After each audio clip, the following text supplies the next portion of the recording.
Hello.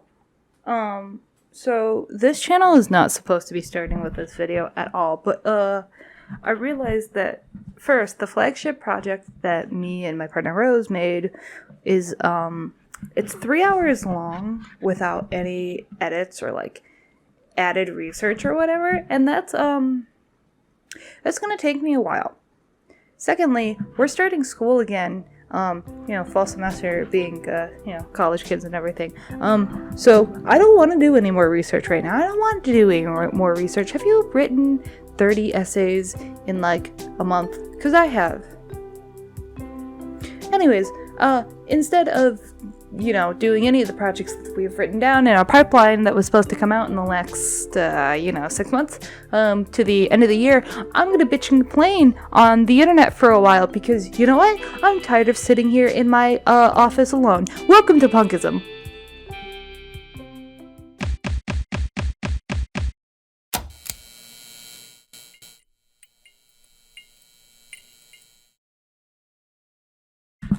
By the way, none of this is scripted other than an outline of like my notes here, so it's going to sound like this for the rest of the video, and if that's something you vibe with, congratulations, all of my videos are going to sound like this, unless they're scripted, because Rose really likes when I script stuff and research stuff, and like, the problem is when I do that, I do this, I go like this, I go, hi.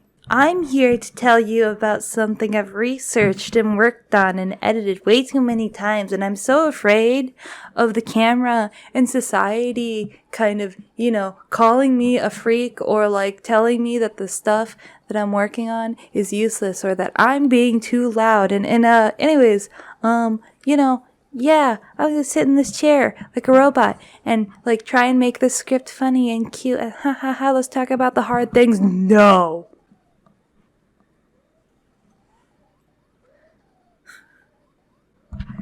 I am a fucking creature. I am a creature who lives in a cave. I have so many thoughts all the time. I have millions of notebooks and notes written down just like this, alright? I have like, here's one right now. This is another notebook.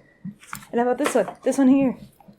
And there was one more right here. Oh, this is a sketchbook. My notes get written down. You can kind of see it in the papers. Here's another one. Oh, yep, look at that. Wow. Alright, so I instead of just writing them down and looking at them and going, wow, I'm just a hoarder, I'm gonna lose my fucking mind for about an hour, alright? You ready? Here it is. This is third spaces are hated by capitalists, and I want to make this very clear. Fuck capitalism.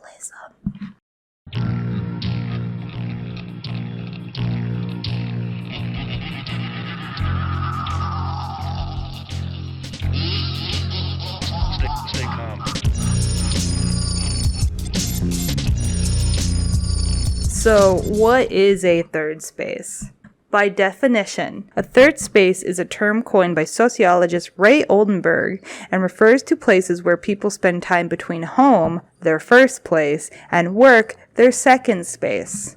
Oldenburg can be summarized in his work about third spaces as, these are locations where we exchange ideas, have a good time, and build relationships. That's all fine and good. That's the definition. That's the research here. I have no beef with Oldenburg there. Third spaces are, a concept of sociology. And, I got no beef with sociology or any of the ologies, by the way. Me and my partner, Rose, are currently working very hard to become trained, licensed psychologists and therapists. So, I got nothing with sciences like that. No beef, right? But, I want to point out something very important.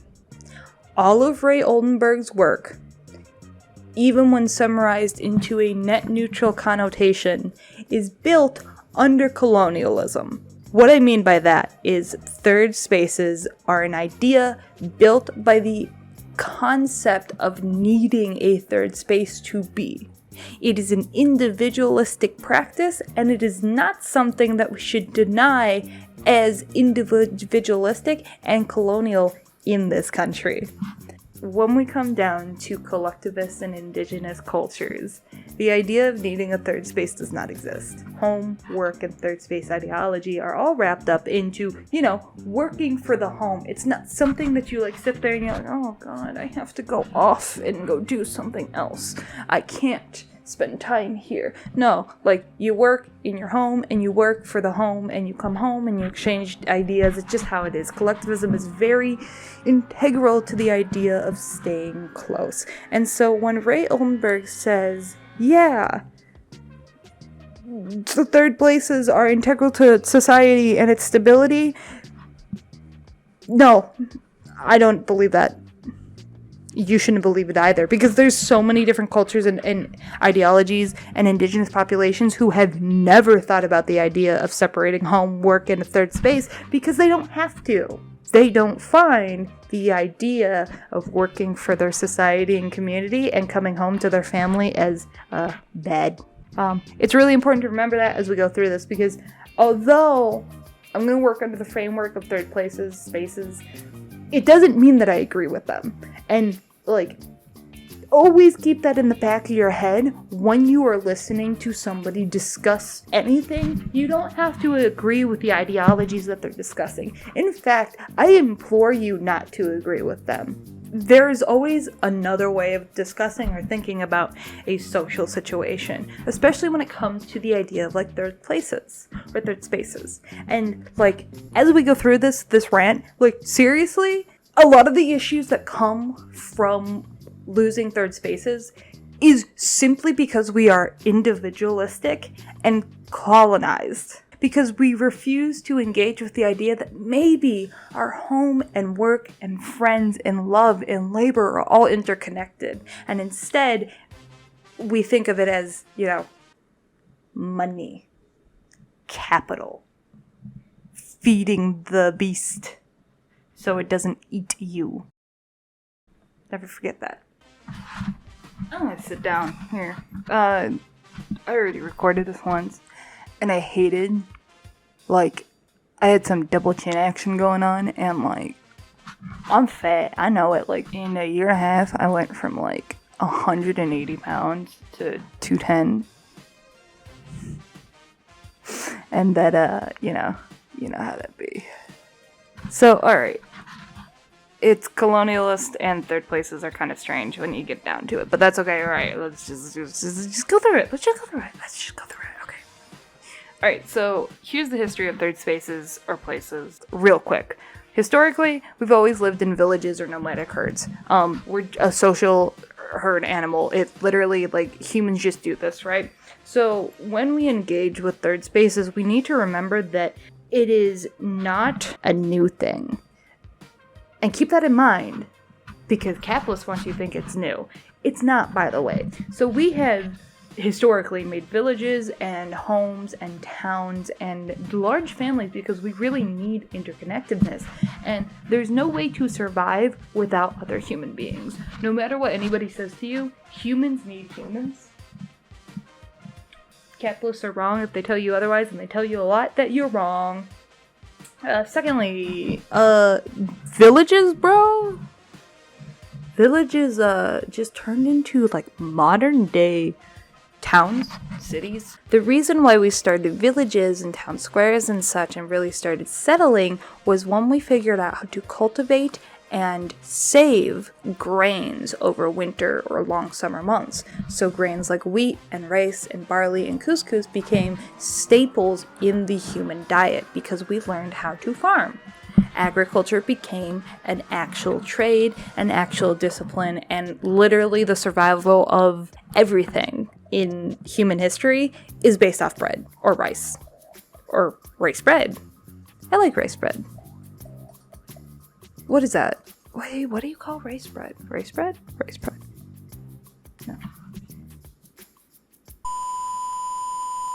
Anyways, you have that transition because of grain into these city-states. This isn't really new. We've seen it in ancient Egypt and ancient Greece and ancient Europe, and we pretty much modernized that for a very long time. You have very clustered cities because when everything you need is there, there's no reason to go out for miles and maybe die because your fucking horse dies, right? So there's no reason to leave your town.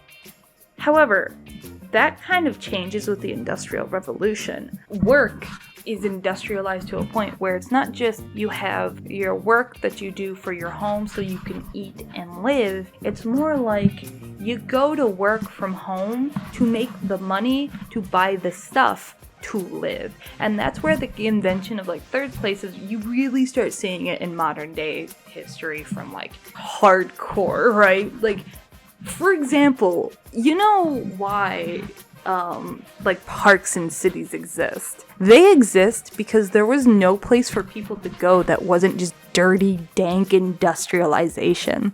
And people were pissed. Like, poor people were not happy, and it kept fucking up the autocrat and oligarch systems of economy. So they started bringing like parks into city architecture and such. So like you know, like Central Park, I think it's Central Park, the big one in New York, I think that's Central Park. It was built specifically so that it felt like there was, you know, pastoral existence for humans and not just industrial waste everywhere. So from the 1900s to today, there is a radical shift in how we look at our first, second, and third places. Specifically in the 1970s with the invention of the idea of a mall. The idea that all of your chores and your shopping and your work and your third place is all in one place.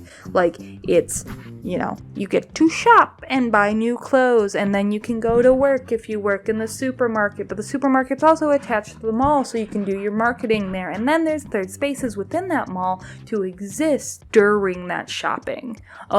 It is a fantastic idea for a capitalist, right? Because all you need to do is own the giant building, and then you profit off the spaces that are taken by these stores, and then you profit off the people that go into these stores and use those third spaces, because those third spaces are technically your building. It's not actually a store, and so you basically trap people in a fucking dungeon for 30 odd years.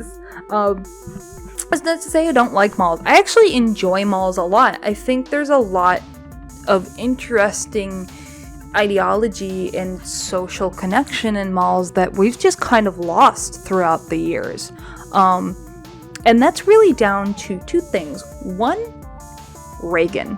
The Reagan administration deserves all the credit for the death of malls. And there's also two reasons for that. One, the trickle-down system. Trickle-down economics do not work. It's the idea that, like, if you give tax breaks to the rich, the highest of the high, then they will give their money down to other people because they have more money, right? Like, if they have more money, they're going to give it to the rest of society. That doesn't work. Capitalists don't do that. Reagan knew this, by the way. And two, very, very important, the AIDS crisis was not handled by the Reagan administration at all. They ignored it, made jokes about it, completely denied its existence. And so people started to fear third spaces more. Of course, that didn't change that there was still a big mall boom in the 80s and 90s. Like, don't misunderstand what I'm saying. Malls didn't die because of the AIDS crisis, but it definitely denied the existence of other third spaces.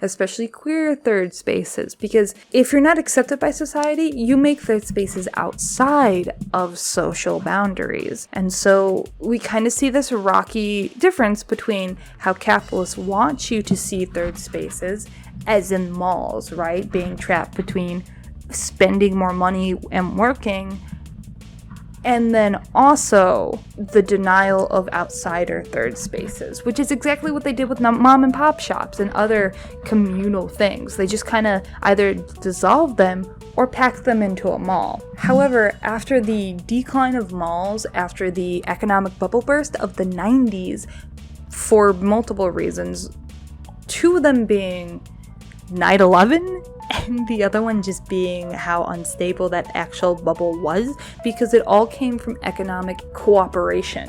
Blossom. However, when 9/11 happened, economics turned into war politics, and war politics do not care about how the poor and middle class are faring. It's only about the rich, because only the rich benefit from war, because they're the only ones who can put betting chips on the table about a war. And so the idea of a mall kind of collapsed because the middle class, the ones that benefited from malls because they're luxurious and lavish, well, they disappeared. Their money was all of a sudden gone. And that's if their children didn't go to war. Two wars, the Iraq War and the Afghanistan War, that arguably aren't wars. They're pissing matches that killed hundreds of thousands of people. So, with the disappearances of malls, what was going to take third spaces to the next space, basically?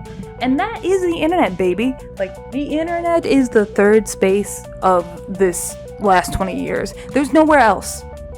It doesn't matter if you go to a club or go out to do your postal service or whatever. You don't exchange ideas there. You don't have discussions there. You do what you do when you get out.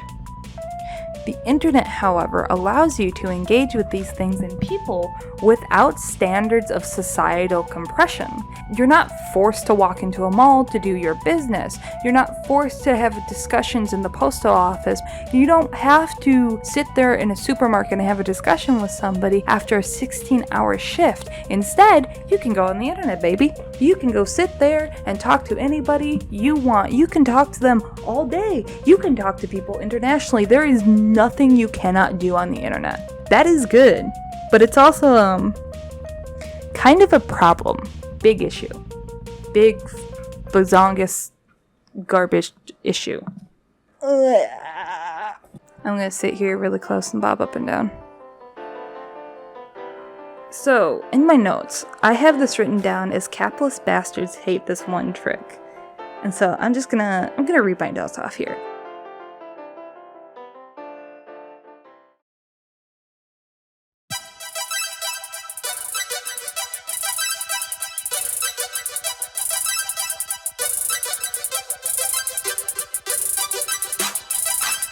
First, serfdom doesn't work because people are too poor to engage with society. We kind of see this with malls too, right? Like, if people don't have money to spend, they're really, really pissy. And so when serfdom engages with this idea that, well, if they're nearly slaves and they don't have any money, then they can't rise up, and that's not true. Because people are going to go together to cut the king's head off, right? That's how royalties work with that serfdom power system. And it doesn't work because it doesn't engage with the fact that people also need engagement with society, like those third spaces. So for capitalists, serfdom doesn't work. And it's never going to work because serfdom causes revolutions, like the French Revolution, or just any revolution. It brings out the guillotines. Second, work cities or factories also do not work. Work cities or factory cities is the idea that if you work at a factory and you live like from the factory, across the street, that you can just work more, right? You can work 20 hours a day. Doesn't matter. Your home's right there, right? Maybe? No? Oh. Well, what do you do when your body is falling apart? What do you do when you're tired and you have family to worry about and your house is falling apart? Well, so here's the thing. Factory towns don't work because everybody else picks up the slack for the ones that work their asses off. Look, I'm not kidding here. I don't think people understand how communal people are. If a person is working their life away, then their partner or their children or their family or anybody around them is going to start taking care of them. So they're going to start the communal process of cooking and cleaning and feeding and engaging with society and community needs, because the people that are working to death need spaces to heal and spaces to feel safe. So, factory towns just end up being ideologically collectivist. They just engage with this idea that humans need other humans, and that if humans are working to death, then they need somewhere to be safe when they're not working. Third spaces come to them, and capitalists don't like that, because that means that humans are still not working to death. They're not working to their full potential. They're not giving their life away to the capitalist. Infinite resources, infinite money, that's more important than a human life. But, humans don't do that. We're very altruistic. Like, eat my ass, hawk dove theory, because, we don't need hawks and doves. We need to, kick ass of these capitalists who want us dead. Anyways, so here's the other problem with factory towns. In the 1800s and 1900s, the idea of monopolies was super easy to do. There was no laws against them until monopoly busting started happening. And then all of a sudden, there was no area in which, you could do factory towns without it being kind of unethical by the law's standards. But then, no monopoly, no factory town, serfdom doesn't work because capitalists don't want to die either. So what do? What's the major problem with all the things we've just discussed? What is the major problem? The stick in the mud making capitalism impossible. It's third spaces.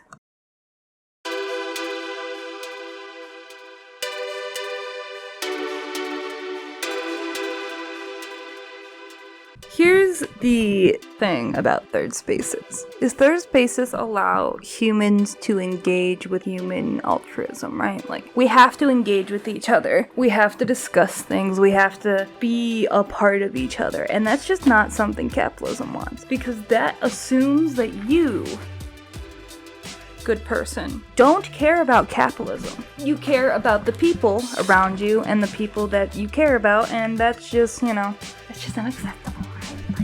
You can't care about people. That's not capitalist. Anyways, what do you do about third space? How do you destroy them, right? Walmart, Amazon, and the 7 Horsemen of Apocalypse got you covered, right? I'm just gonna go down the list because there's really no point in me sitting here and ranting forever about this, because I could rant about Walmart, Amazon, and these 7 conglomerates for eternity. So, 1, Walmart is just... God, I love a parasite. I love the gray box that destroys the mom and pop shops and the lines of production and manufacturing. Afraid of what I might leave behind? Don't. Be who you want to be. Be proud.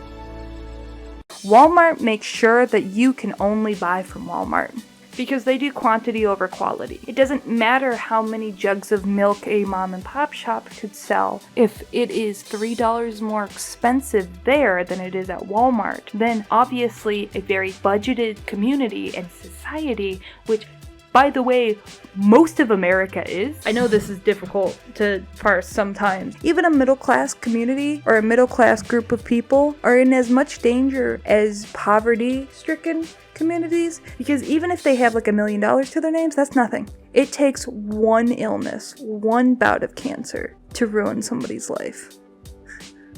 And this isn't me preaching, I just have to remind myself not to be mad at ignorance. Especially when it comes to shit like Walmart. The middle class is always looking for another budgeted item because that's how they stay in the middle class. Middle class budgeting is actually probably some of the tensest, strictest shit you're ever gonna find, because how do you stay within that guidelines of middle classism if nothing changes, if your wages don't go up, if you don't get a better house, if you don't get a better job, yada yada yada yada. Oh, and you have kids you have to send to school, because you can't live in this society without at least a bachelor's degree, if not more. Walmart comes in, destroys the community, all the mom and pop shops, and all of a sudden everybody has to shop and work at Walmart because there's nowhere else to go, and there's nobody else with cheaper stuff. You have to go to Walmart, and that's just disgusting. People are literally living and dying by the words and the prices of Walmart. It literally dissolves communities. And then there's Amazon.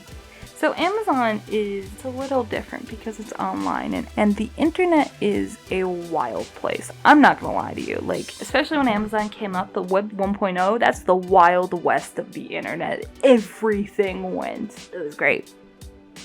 No, it actually wasn't great. There was a lot of problems with it, but it was, it was more personalized, at least. At least we weren't looking at, like, white and blue corporate schlock all day long. But yeah, Amazon came in and decided to do exactly what Walmart does, and they made sure that it's quantity over quality through the internet. And Amazon made it quite clear that the reason why you should shop with Amazon is because of their delivery rate. So back in the 90s, early 2000s, if you delivered something online, it would take 4 to 6 weeks to get to your home. That's a long time, especially if you need something pretty immediately. So Amazon filled that space. And so they kept filling the space, and they still fill the space. And I really think that Amazon wants to continue to fill the space. Amazon is very much interested in taking over the internet and all of its capitalist resources. That's not going to happen because the internet kind of doesn't do that. It's not interested in being controlled, but again, we'll get to that. And then there's the 10 horsemen of the apocalypse. They are just the 10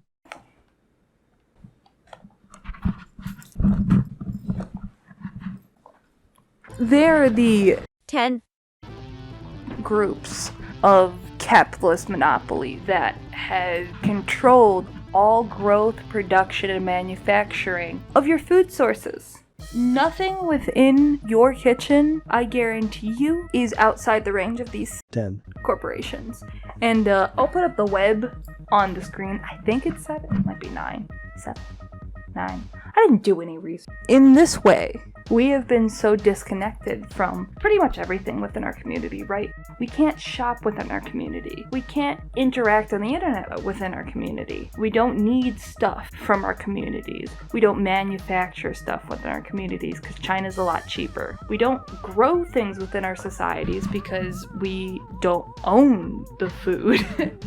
And farmers live on a nice edge of product and profit, so it doesn't really matter to them whether or not they own the food. It just matters whether or not they can survive. And so we don't even own our own food sources. We don't own our food sources. We don't own our food production. We don't own our food manufacturing. We don't own our food processing. We don't own our food making. And that's because capitalism doesn't want you to take care of yourself. Capitalism wants you to be indebted to the system. If you're working 18 hours a day, even when you come home, even if you only do a 9 to 5 and you're answering emails or you're on Zoom calls or whatever, and you still have work to do and it's getting really late, what are you gonna do? Are you gonna cook a good healthy meal with products from places you know? Or are you gonna order a pizza? Or better yet, did you have a bunch of frozen food you bought from Walmart? Amazon? One of those food brands? Are you putting it in your oven to cook it because you are exhausted and all you can think about is work and having work tomorrow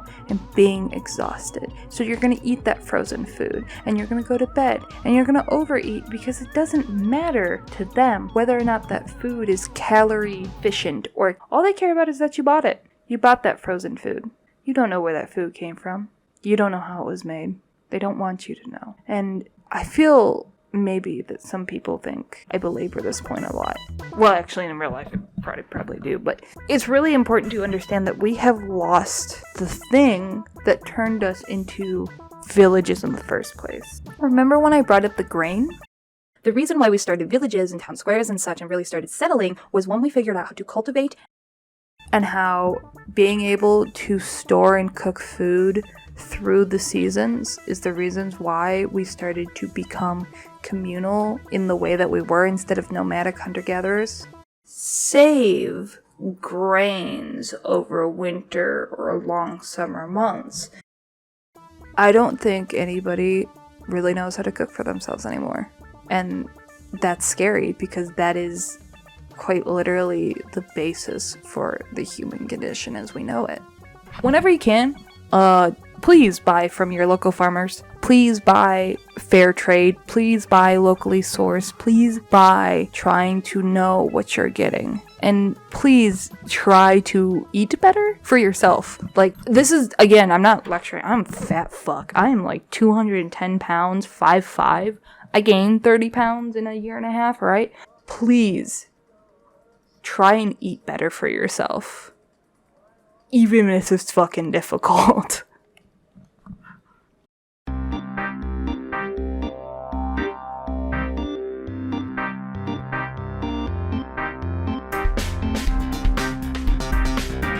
Okay, so like that is my Walmart, Amazon, 10 corporation conglomerate monopolies rant. We have to discuss this third new space. I brought it up earlier. It's the internet. There's no like getting around this. There's no getting around this. There are no spaces left. Like third spaces have diminished rapidly, and they're continuing to diminish rapidly because of capitalism and the pandemic. I don't know anybody who can honestly say that they go out a lot because it's just too expensive. And beyond that, it's kind of dangerous, whether it be because of politics, socially, or just, you know, health-wise. The internet came around, and it's literally, in my opinion, it's a milestone of human evolution. We have never seen anything like this before. And honestly, I don't know where it's gonna go. Usually you can parse out with political, economic, and social trends of the time where something's gonna go. The internet is like, it's nutty, bro. Like, full disclosure, I'm 24. I'm gonna be turning 25 in like a few weeks, and I was born in 1998. We had a home computer my whole life. The first two things I remember doing on it was playing the original Doom with my dad and playing online poker with my mom. Love y'all.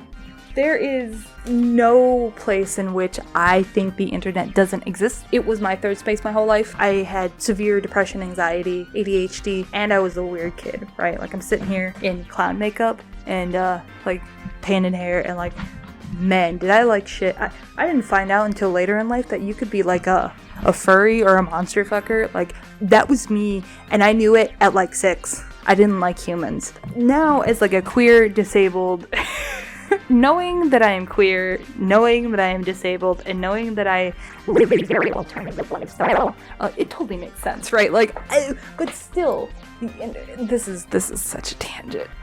So the internet is the new third space, and it is genuinely a place that everybody goes to. Everybody has some sort of connection with the internet. And I think that's really important when we engage with what the third place is. It's no longer a physical place. It is the internet.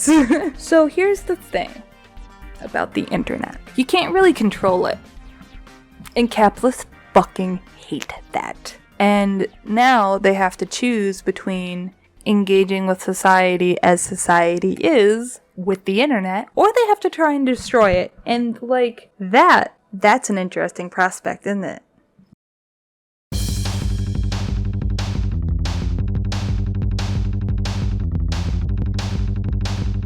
So they've got two choices. First one, try and privatize the internet. So you're going to hear a lot about net neutrality coming up in probably the next 20 years. I mean, you're already hearing a lot about it, but it is the idea that these corporations want to privatize the internet and like basically take their little pools of stuff and make them a private thing that you have to pay for. Kind of like a monthly subscription to get like Netflix, for example. The problem is though, nobody's gonna fucking pay it. Like, nobody's gonna sit there and say, I'm gonna pay $10 to get social media sites. I'm gonna pay $10 to get my news sites. I'm gonna pay $10 to get a bunch of private internet pages. Wait a second. So here's the thing. The internet is not a space of monopolization. It's actually kind of this wacky, janky little thing where anybody can really engage with it, especially if they have the know-how when it comes to coding and the money to engage with it. That's really important because without it,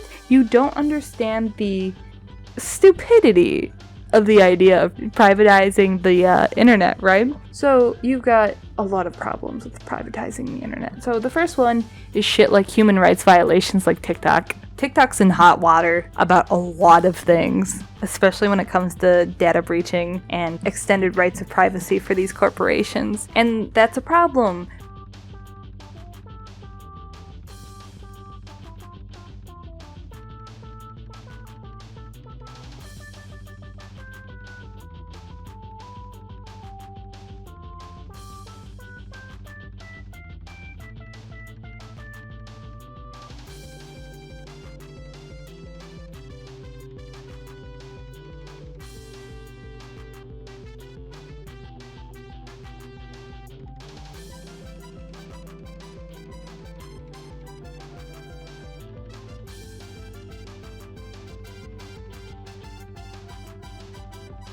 So you have Twitter, and Twitter is a problem. It just is. It first was a place of personalized third space discussion, right? No matter how you feel about the discussion, no matter how you feel it was like garbage or stupid or like people didn't understand anything or they took it out of proportion, it doesn't matter. It was still a third space of conversation and discussion. Look, if you read anything from the scholars from like ancient Greece, it's no different. There are like a shit ton of modern day Socrates out there, all right? Raphael's rolling in his grave. So when Elon Musk took it over and decided that he wanted to privatize it through monetary incentives to try and quote unquote make it a free speech platform, that just doesn't work. People don't pay for free speech. And like that's not even discussing like the shitty people that are on the platform now, but that's just like the idea, right? Like who pays for their free speech? I'm not. You shouldn't either. It's one of our rights. Like I know this gets thrown around a lot and I know that it's like gotten diluted because of these stupid assholes that just throw it around, but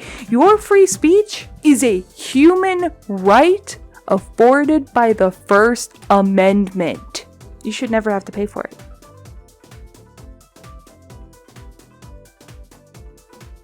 There's Twitter, and then there's also censorship issues on the internet. And I don't mean censorship like the fucking alt-right talk about me. I can't say racist shit. I can't say slurs. I want to say slurs. I'm gonna top. The people that they're gonna get the most money from are the only ones that are, you know.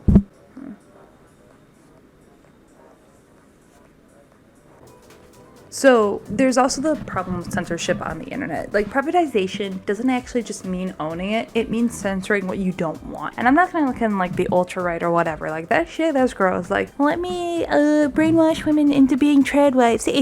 No. I'm not talking about that shit.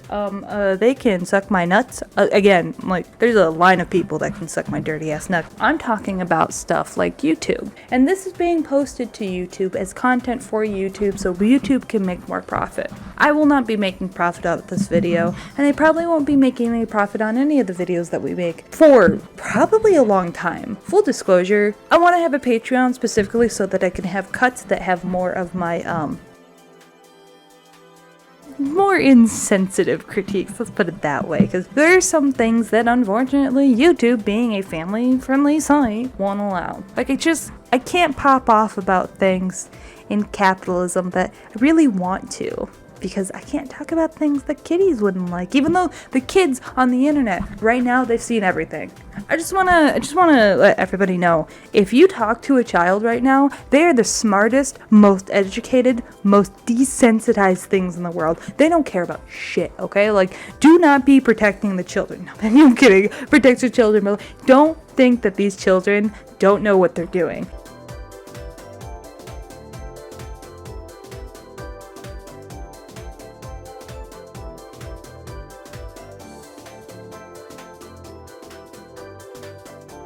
These children are nutso. Like seriously, they're gremlins. These little creature gremlins, they could skin a person if they wanted to. They might give them enough time. They'll figure it out with those little grabby hands. They're turning even their like reflexes and stuff. They're being trained on the fucking internet. Like they're gonna have longer, stronger fingers, and they're just gonna use them to like cause a murder. Could you imagine that? 100 like little gremlins killing somebody?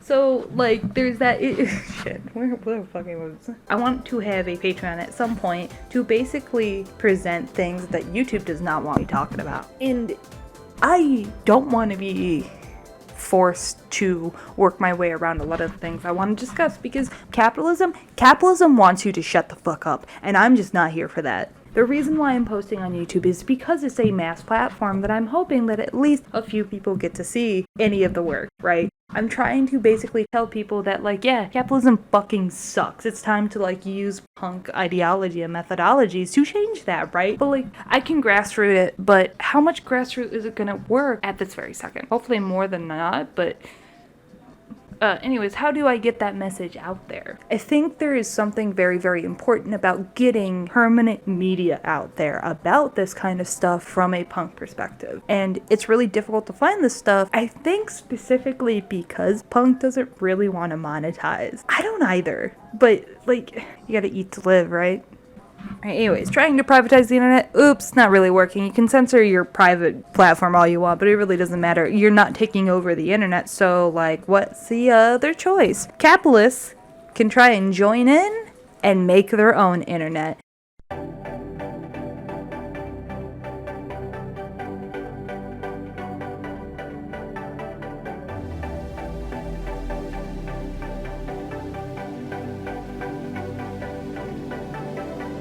So, if it's not working, if privatization is just a fucking busted ass not working thing, what do? For capitalists, there's two options, right? You either join in on how the internet works, or you make your own internet. And personally, I think both of them are fucking hilarious. I want to talk about meta and the metaverse. I am not researched on this. I am not educated on this. I don't really care about virtual spaces and virtual reality spaces because for me, personally, I haven't met a lot of people that want to live or be in personal virtual spaces. Like, they might play VR chat sometimes, they might play their VR headsets, they kind of want to immerse themselves into something a little more than just playing with their keyboard and mouse or the controller, right? But I've never met an individual who wants to put their society and their community onto a virtual network. The idea that you want to erase the world around you is just nutso. And it comes from capitalism, by the way. Like, it comes from the desperation built into capitalism. Do not let them make you feel bad for wanting to escape society. Second thing, very important. Touch grass. Just go outside. Even if it's 5 minutes a day, just go fucking outside. Just go sit there or stand there. Just look at the sun, look at the birds, look at the trees. Like, it's super important that we remind ourselves that there's something beyond work, home, and a third space. It's called the outside. And so capitalists really don't want you to remember that. So metaverse exists. Metaverse is the cockeyed idea that somehow we would be better off living in a internet space, and that's not true. I don't believe it. You shouldn't believe it. We're not better off living in an internet space. In fact, we're probably worse off for it because it's already a decentralized Wild West. I hope I've gotten that through to you. Could you imagine having to live in that shit?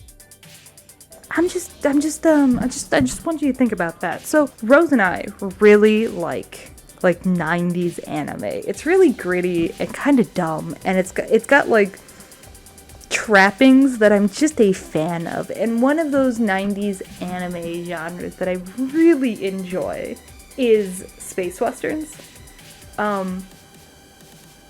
Because like I don't know who would want to live in those worlds. Like, I'm serious. It would be functionally like living in a disparate Wild West scenario in the internet. And I'm not going to sit here and say, if you die in the game, you die in real life. But I am going to say that because, like, if we keep putting progress to progress' sake, trying to actually make an internet where a virtual society is society and we abandon our natural human forms, the next step is to try and implement a way to bring us into these spaces, our physical forms and stuff. And I know that sounds really, really kind of fucking wild, but just don't let them do this. Don't let them take your autonomy away by forcing you into a virtual space. That's all I'm saying. And obviously it doesn't work. Nobody's gonna want to be on a virtual platform because nobody wants to be on the internet. Like, that's the other thing I don't think capitalists understand, is it's not like we use the internet because we want to be there exactly. It's not the same as it was even 10 years ago. We're there because there's no other place to be. Especially right after a global pandemic, which we are, I guess, ignoring still existing because COVID is still everywhere and you can still get COVID. You can still get sick, and we don't even understand the ramifications of COVID as a physical long-term sickness. People keep saying that there's something wrong with them, that they don't feel like they did before COVID, and that's true. Capitalists don't want you to understand that, though. Because what they want you to think is that missing piece, that exhaustion, is somehow in the internet, is somehow in their capitalist ventures. And I know. I'm not saying that, COVID happened because the metaverse wants to exist. I'm just saying that these guys are profiting off of human life loss. don't let them, and also, the metaverse fucking sucks. Go watch Dan Olson's metaverse video. It's just one of the best pieces of media on the metaverse, and it's also something that allows you to understand it from a technical and educational standpoint instead of just, the metaverse sucks. I'm not going to sit here and tell you I know anything about the metaverse. I don't. Go watch his video. When it comes to the internet, when it comes to trying to force people into being on the internet and only the internet, it's really important to understand where the capitalists are coming from. They are trying to trick you into the internet, into this AI, into this artificiality, because that's where they can make money. If everything is already calcified, if everything's already owned, if everything's already a Walmart or an Amazon or one of those main monopolies of food, what are you going to do? How do you, as a capitalist, keep making money? Well, they don't know what to do.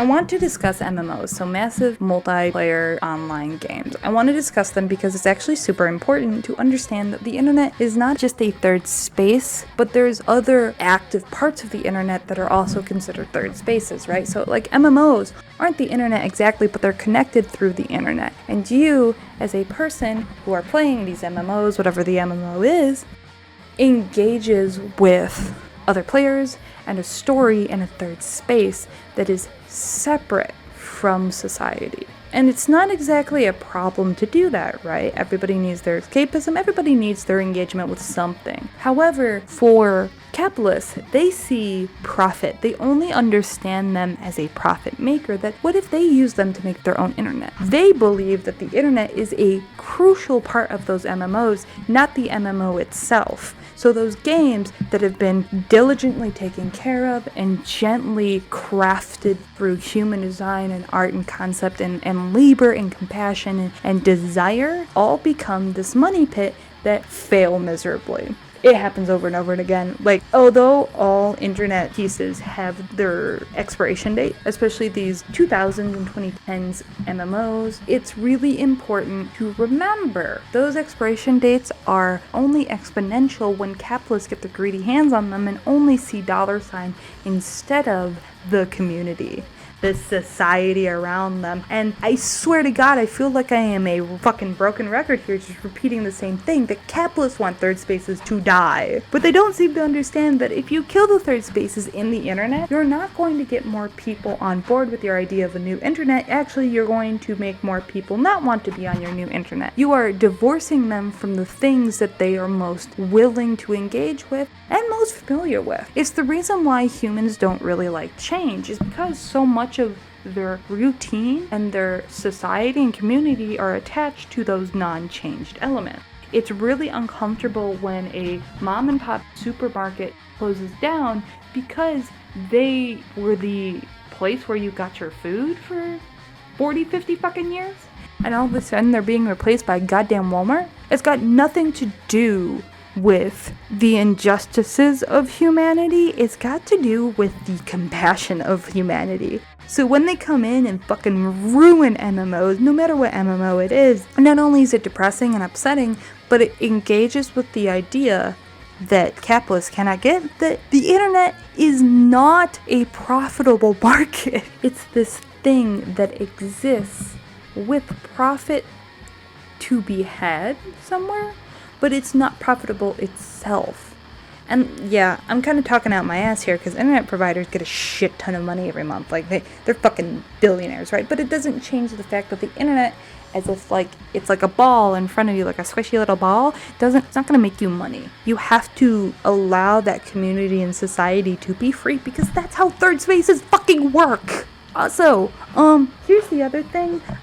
This is the last note on this, how it doesn't work to make your own internet. People don't want to buy their fucking products online. They want to taste and touch and wear and smell and try the things that they have and want. Like, I don't know where the fuck Jeff Bezos thinks that every goddamn thing in the world is going to be able to be bought off fucking Amazon through the internet. Like, it just doesn't fucking work that way. Even if you get all your stuff off the fucking internet, are you any better for it? And I make that really harsh assumption here, because like I have no good fun things to say about internet buying. Like, buying clothes off the internet is the worst thing in the world, and I've bought clothes off the internet. It fucking sucks. And then I sit there and I'm like, man, that was such a good deal. And then I remember the people that slaved and suffered for this stuff, and it's just like, what the fuck?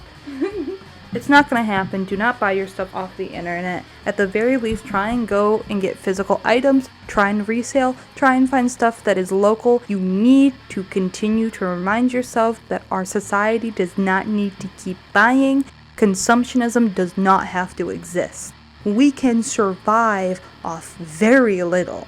You can rewear things, you can eat leftovers, you can buy secondhand appliances, you can buy things to repurpose into whatever you need. There's no reason for us to keep buying into this consumptionist capitalist crap, especially on the fucking internet.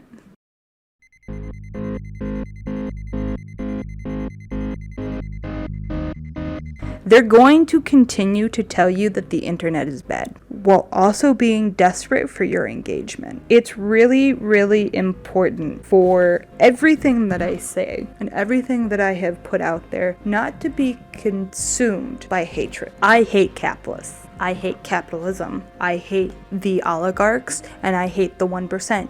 I hate the billionaires that are ruining people's lives. I hate the people that want us dead. I hate the people who don't believe in human rights as long as they get their money. I hate them.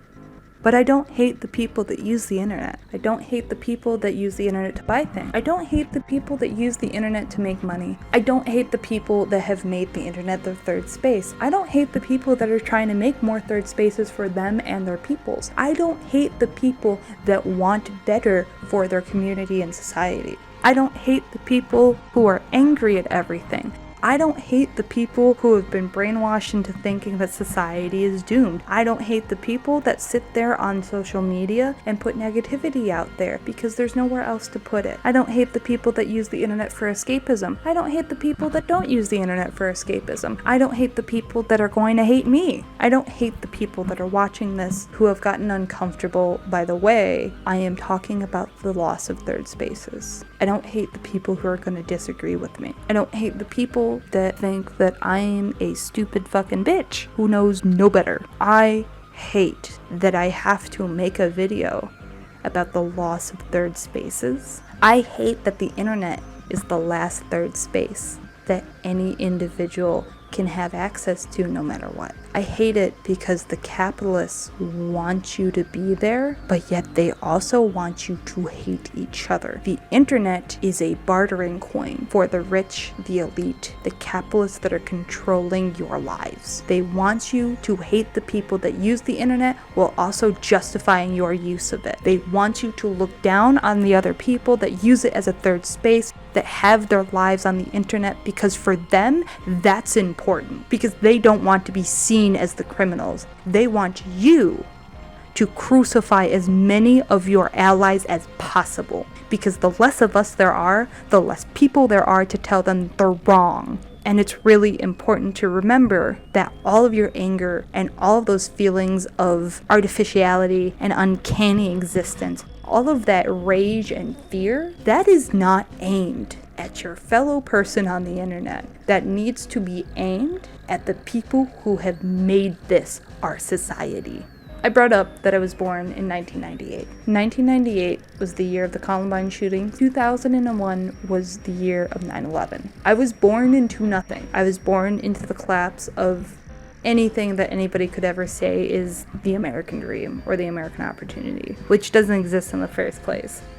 But still, I was born at the collapse of America.